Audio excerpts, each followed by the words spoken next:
Madam Pakistan की इस वक्त पूरी दुनिया में इज्जत बन रही है, दुनिया की निगाहें इस्लामाबाद की तरफ हैं। तो मतलब छोटी मोटी फिर अब ये चीज़ें तो हैं ना, मतलब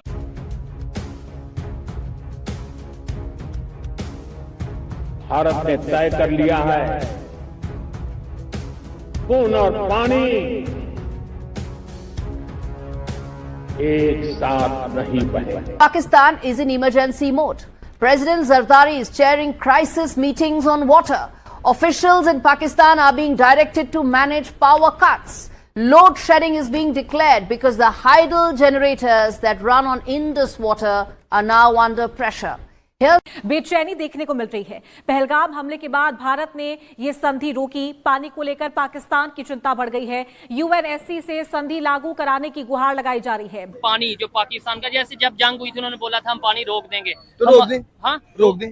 नहीं, अब रोक देंगे तो बड़ा नुकसान हो जाएगा। कोई नुकसान नहीं होगा, ये पाकिस्तानी कौम है सर, हम तो रेडी है शहीद होने के लिए। आप पागल हैं? अच्छा, आप गलत बात कर रहे हैं। अगर पानी रुक गया तो क्या होगा? नहीं तो एक साइड पे आप कह रहे हैं अगर पानी रुक गया ना, हाँ। और खुशके के अंदर मैं हुआ, ठीक है, तो मैं तो वैसे ही यहाँ से उठा उठा के ग्रेनेड मारूंगा इंडिया। तो आप कह रहे हैं ना, सारे जब खुशके में आ जाएंगे ना, सारे जिनको पानी ना मिलेगा, फिर जब वो पानी ढूंढने के लिए इंडिया पहुंचेंगे ना, तो इंडिया वाले सारे पानी खोल देंगे। महंगाई हो जाएगी ना, किसानों का क्या बनेगा, फसलों का क्या बनेगा? तो मैं वही तो बता रहा हूँ, वो किसान और वो जो फसलों वाले हैं ना, वही पहुंचेंगे इनके बॉर्डर्स पे और वो कहेंगे पानी दो हमें, और इनका बाप भी देगा हमें पानी। अभी पानी की टेंशन ना लो, ठीक है। हम पाकिस्तानी, हम मुसलमान बगैर पानी के? वो बगैर पानी के शहीद होंगे ना, हम बस बगैर पानी के शहीद हो जो यहाँ फिर जंग के लिए निकल जाओ बॉर्डर्स पे और जाके पानी खुलवा लो, यहाँ इंडिया से जाके पानी ले, साथ ही है। ये वाघा बॉर्डर है, ये वाघा बॉर्डर है। दुकान से दूध जो आम पब्लिक है सर, उसका तो अभी भी हाल खराब है। आप कभी फ्यूल प्राइस बढ़ा रहे हैं, कभी कुछ बढ़ा रहे हैं। कितने ही दिन से जो है पूरा शहर एक तरह के लॉकडाउन की हालत में रखा हुआ है। ना मेडिसिन पहुंच रही है हॉस्पिटल्स तक, ना शॉप्स तक या मेडिकल स्टोर तक। लोग बड़े परेशान हो रहे हैं। आज बहुत शोर, क्योंकि लोगों ने बहुत सोशल मीडिया पर भी बहुत इनको लान तान किए, तो उन्होंने तंग आके कुछ गाड़ियों को इजाजत दी है कि वो इस्लामाबाद में दाखिल हो सकती है मेडिसिन वाली।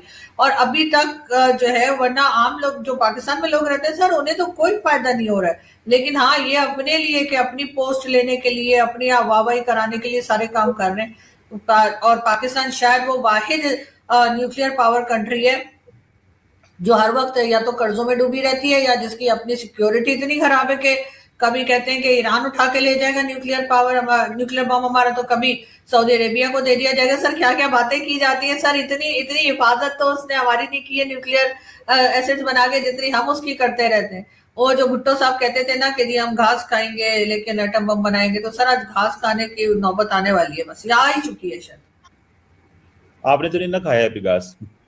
अभी तो नहीं खाया सर, अभी शो के बाद खाने जाऊंगी।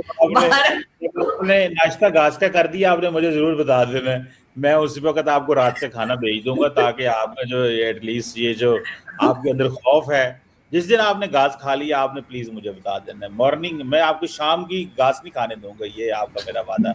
ये जहां से भी आपके लिए रोटी का बंदोबस्त करना पड़ा, आपके लिए रोटी आएगी, अच्छे पकवान आएंगे, तिक्का बोटी आएगी जो आप बस ठीक है सर।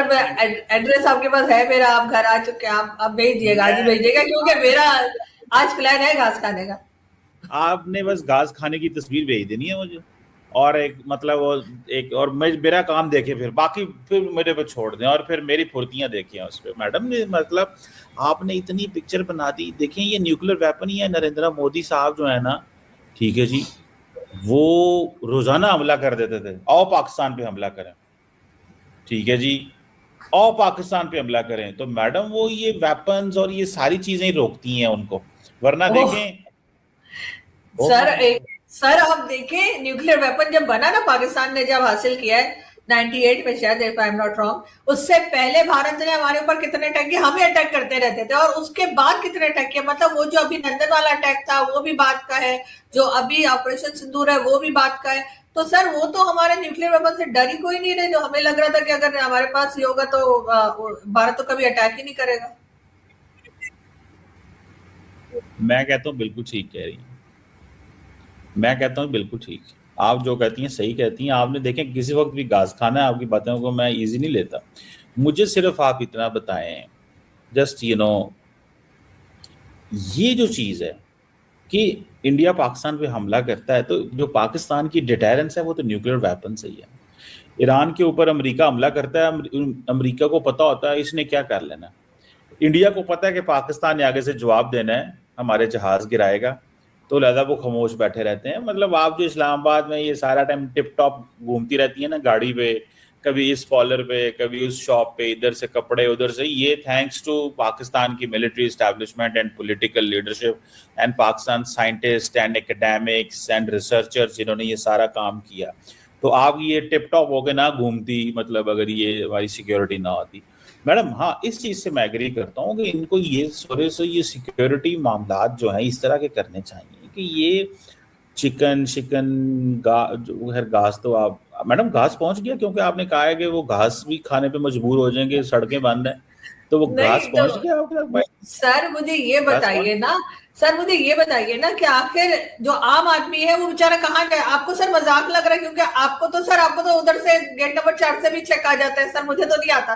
तो सर बात सारी ये है सर, आप इतना बड़ा थिंक टैंक के मालिक है सर, आप करोड़ों मतलब सर आप ऐसे अपने कपड़े भी झाड़ेंगे ना तो सर पता नहीं कितने लाख डॉलर वैसे ही गिर जाएंगे। लेकिन सर मुझे ये बताइए सर, तो सर आम आदमी बेचारा क्या करे सर? उस बेचारे को इतना फ्यूल प्राइस बढ़ा दिया, ये जेब भी खाली, दोनों आपके सामने कार्ड लेके घूमते हैं सर, कार्ड लेके घूमते हैं ना आप लोग। लेकिन सर बात सारी ये कि sir on the serious note sir, आम आदमी जो है उसको क्या हासिल हो रहा है इनकी इस पीस टॉक से या इस न्यूक्लियर पावर होने से? उस बेचारे के घर में रोटी तो नहीं आ रही, या उसको यही न्यूक्लियर पावर जो है बंद के यही बम खिलाने का शौक है?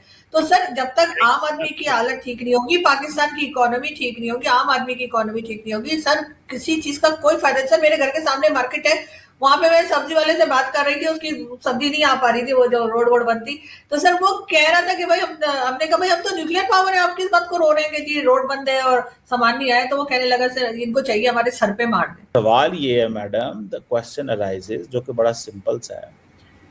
वैसे वो ऐसे ही बोलता है, आप उसके पास से होके गए क्या? आप उसकी मैडम मुझे पता है ना, आप ऐसे दुकानदारों के पास जाती हैं। तो द पॉइंट हियर इज कि देखें, मैं ये जवान समझना चाहता हूँ कि आपको पता है इस वक्त इस्लामाबाद में इतनी चहल पहल है, दुनिया के कुछ 100 मुल्कों के सहाफ़ी इस्लामाबाद में बैठे हुए हैं, ग्लोबल स्पॉटलाइट पाकिस्तान में है, पाकिस्तान का इमेज चेंज हो रहा है 100 मुल्कों के। सर 10 के नाम बता दीजिए। चले मैडम, 15 को तो मैं मिले बैठा हूँ। कल रात में एक जगह पे था, वहां पे तकरीबन 50 मुल्कों के सहाफियों को तो मैं मिल बैठा। इंडोनेशिया, ऑस्ट्रेलिया, आप यू नेम इट। अभी आप 15 कह रहे थे और अभी आप सर अभी हम 100 कह रहे थे, 15 पर आ गए। लेकिन सर बात सारी है कि उससे आम आदमी, मैं अपनी बात नहीं कर रही, आपकी बात नहीं कर रही, मैं आम आदमी की बात कर रही हूँ जो 9 to 5 जॉब करता है। और पहले आप सर तो हम पे भी बड़ा सर, मैं भी आप भी सिटीजन सर, मैं भी 9 to 5 जॉब भी करती हूँ एक तरह से सर, मैं भी एक आम सिटीजन हूँ पाकिस्तान की। मेरे पास भी कोई जो है ना बहुत पैसा या वो चीजें नहीं है, लेकिन सर परेशानी तो होती है ना, आपकी हर चीज महंगी हो रही है आपकी फ्यूल